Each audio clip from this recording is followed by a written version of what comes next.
আমার আলোচনার বিষয় মেয়েরা হস্তমৈথুন করলে কি কি ক্ষতি হয়।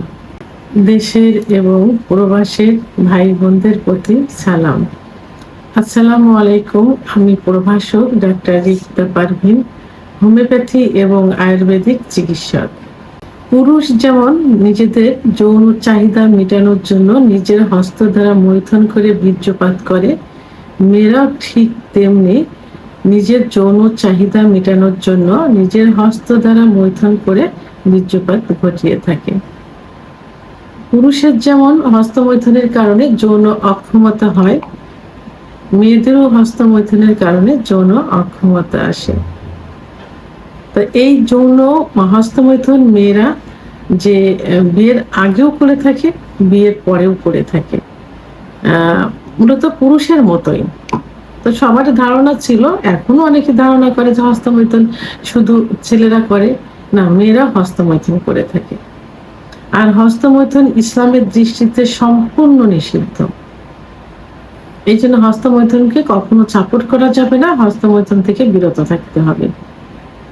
তো এখন মেয়েরা যদি হস্তমৈথুন করে থাকে, মেয়েদের যৌন চাহিদা আছে এবং তারা যদি হস্তমৈথুন না করে, মাসে একবার দুবার, মেডিকেল সায়েন্স অনুযায়ী বলছি, তাহলে কিন্তু অতিরিক্ত স্বপ্নদোষ হবে। আর অতিরিক্ত স্বপ্নদোষ এটা সব থেকে বেশি ক্ষতিকর হয়, কারণ পর্যাপ্ত পরিমাণ লিকুইড বের হয়, বীর্য বের হয় এবং ব্রেনের উপরে যেটা ইফেক্ট করে থাকে। এই জন্য হস্তমৈথুন মাসে 1 থেকে 2 বার করা যেতে পারে, সেটা খুবই সতর্কতা অবলম্বন করে করতে হবে। পুরুষেরও যেমন সতর্কতা অবলম্বন করতে হবে, মেয়েদের সতর্কতা অবলম্বন করতে হবে। বিশেষ করে হাতের নখগুলো যেন না থাকে, অর্থাৎ চারিগুলো কেটে ফেলতে হবে সুন্দর করে, কোথাও যেন আঘাত না লাগে। এবং যেটা দ্বারা হাতের বিকল্প যেটা দ্বারা করবে, সেটা যেন অত্যন্ত পরিষ্কার পরিচ্ছন্ন হয়, সেখানে যেন জীবাণু আক্রমণ করতে না পারে। এটা আসলে করা যাবেই না, এটা ইসলামের দৃষ্টিতে নিষিদ্ধ, একটা মান সম্মানের একটা বিষয়। কারণ পুরুষ করে একরকম, মেয়েরা করে যদি বুঝতে পারে, তাহলে কিন্তু সমাজে স্বামীর কাছে কারোর কাছে কিন্তু সম্মান থাকবে না, মুখ দেখাতে পারবে না। ছেলেদেরটা অনেকে কিন্তু মেনে নেয়, মেয়েদেরটা কিন্তু একদমই মানা যাবে না। তারপরেও যদি করে থাকে, সেই ক্ষেত্রে আমি সতর্কতা বললাম। এখন অবিবাহিত মেয়ে যারা যৌন মিলন করে থাকে, হস্তমৈথুন করে থাকে, তাদের কি হয়? তাদের যে যোনিপথ, এই যোনিপথ কিন্তু লুজ হয়ে যায়। অনেক মেয়েরা কিন্তু এখন এই মানে অবিবাহিত মেয়ে 16, 17, 20 বছরের মেয়েরা কিন্তু চিকিৎসার জন্য আসে, কারণ তারা নিজেরাই স্বীকার করে যে আমরা অতিরিক্ত হস্তমৈথুন করে যোনিপথ একেবারে লুজ করে ফেলেছি। এখন গার্ডিয়ান বিয়ে দেবে, বিয়ে করতে গেলে আমরা বাসর ঘরে গিয়ে ধরা পড়ব। অর্থাৎ মেয়েদের যে সতীচ্ছেদ পর্দা থাকে, এই সতীচ্ছেদ পর্দা কি হয়ে যায়, অনেক সময় লুজ হয়ে যায়, অনেক সময় চিড়ে যায়। তো বিয়ের পরে কিন্তু ওইটা সেই ইটা থাকে না, কুমারিত্ব কিন্তু থাকে না। তাহলে এটা হস্তমৈথুনের কারণেই কিন্তু এটা হয়ে থাকে। এখন হস্তমৈথুন করতে গিয়ে দেখা গেল যে যোনিপথের যে ওয়াল থাকে, সেই ওয়ালে কোনো রকম আঘাত লাগলো, হাতের নখ দ্বারা বা চারি দ্বারা আঘাত লাগলো, যে কোনো আঘাত লাগলো, পর্যাপ্ত পরিমাণ রক্তক্ষরণ হবে। তো সেই রক্তক্ষরণে কিন্তু রক্ত শূন্যতা হয়ে যাবে, এদিকে খেয়াল রাখতে হবে। মহিলাদের যৌন উত্তেজনা উঠানোর জন্য যে প্রধান যে পয়েন্টটা থাকে, ক্লাইটোরিস, যেখানে অতিরিক্ত ঘর্ষণ দিলে, অর্থাৎ স্বামীর পুরুষাঙ্গ দ্বারা ঘর্ষণ দিলে কিন্তু যৌন উত্তেজনা আসে। সেই ক্লাইটোরিসে কিন্তু সেই যৌন উত্তেজনার যে অনুভূতি, এই অনুভূতিটা কিন্তু কমে যাবে। কি হবে?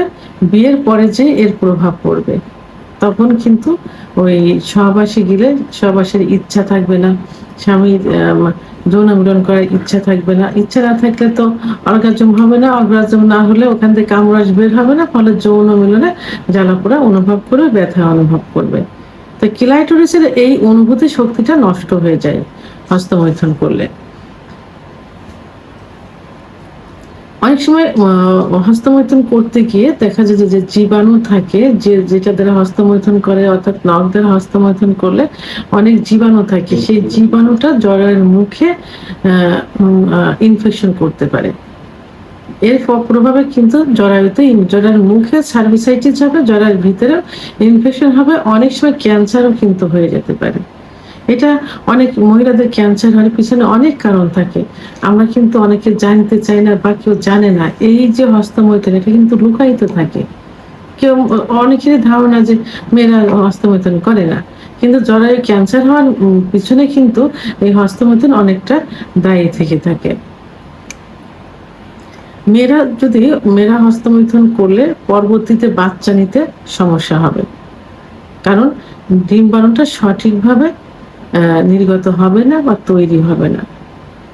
কারণ হস্তমৈথুন করলে মাসিক ক্লিয়ার হবে না, কারণ অত ইনডাইরেক্ট ভাবে ভিতর থেকে আসছে না, কামরস আসছে না, বা লিগাল ওয়েতে না, বা ওখান থেকে বীর্যপাত লিগাল ওয়েতে হচ্ছে না, যে কারণে কি হবে, পিরিয়ডটা ক্লিয়ার হবে না। পিরিয়ড ক্লিয়ার না হলে ওখানে সিস্ট, ওভারিয়ান সিস্ট হবে, পিসিওএস হবে, এবং ওখানে ডিম্বাণু সঠিকভাবে তৈরি হবে না, যে কারণে বন্ধ্যাত্বে পরিণত হবে।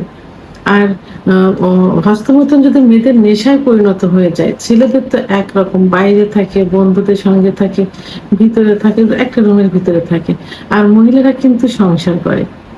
তো যদি হস্তমৈথুন নেশা হয়ে যায়, তাহলে সংসারের প্রতি কোনো টান থাকে না। কখন স্বামী বাইরে যাবে, কখন শ্বশুর শাশুড়ি যাবে, কি বাবা মা যাবে, কখন একা একটা সময় পাবো, এই সময়টা খুঁজতে থাকে, যে কারণে ফ্যামিলির সঙ্গে সম্পর্ক নষ্ট হয়।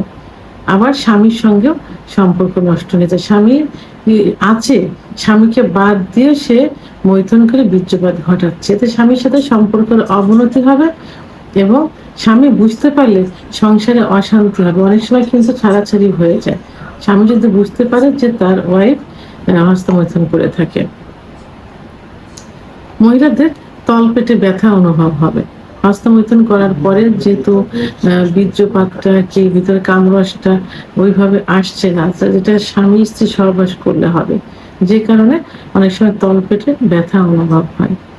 এবং হস্তমৈথুন করার কারণে যে ছত্রাকের আক্রমণ ঘটে, ফলে সেখান থেকে এক ধরনের সাদা সাদা ধাতু নির্গত হয়। এই ধাতুটা অনেক সময় চুলকায়। এটা হস্তমৈথুন করার পরেই কিন্তু এটা হয়ে থাকে, ছত্রাকের আক্রমণ কারণে এটা হয়ে থাকে, ওই জায়গায় চুলকানি হয়, সাদা সাদা নীল পড়িয়া যায়। এবং পুরুষের মতো মহিলাদের যে যৌন অক্ষমতা আসে, এটা হস্তমৈথুনের কারণেই কিন্তু চলে আসে। তো এটা এ সম্পর্কে অনেকের ধারণা নেই। তো আমি আজকে একটা ফ্যামিলি যে গার্ডিয়ান থাকে, সেটা তার বাবা মাকে উদ্দেশ্যে বলবো, আপনার সন্তানের দিকে, আপনার ছেলের দিকে যেভাবে কেয়ার নিচ্ছেন, আপনার মেয়ের দিকেও সেইভাবে কেয়ার নেবেন, যে মেয়ে কি করছে। এখন বড় ধরনের ক্ষতি হওয়ার থেকে আগের থেকে সতর্ক হওয়া উচিত, এবং ইসলামিক নিয়ম কানুনগুলো মেনে চলার চেষ্টা করতে হবে, সেভাবে ছোট থেকে তৈরি করতে হবে। যারা মুসলমান, ধর্মীয় অনুশাসনগুলো তাদের ভিতর আনতে হবে, আর ধর্মীয় অনুশাসনগুলো আনলেই কিন্তু এর থেকে বিরত থাকা সম্ভব।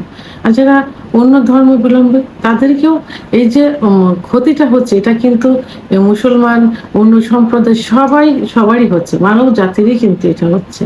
তো অন্য সম্প্রদায় যারা থাকবেন, তারাও নিজেদের সন্তানদের সেইভাবে তৈরি করবেন, এবং নিজস্ব ধর্মীয় রীতিনীতিগুলো মেনে চলানোর চেষ্টা করবেন।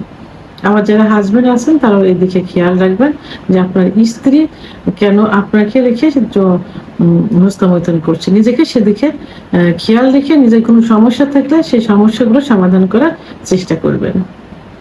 ভিডিওটি সম্পর্কে যদি কোনো মতামত থেকে থাকে, অবশ্যই কমেন্টসের মাধ্যমে জানাবেন। আর ভিডিওটি ভালো লাগলে লাইক, কমেন্ট, সাবস্ক্রাইব করে আমার সঙ্গে থাকুন। আল্লাহ হাফেজ।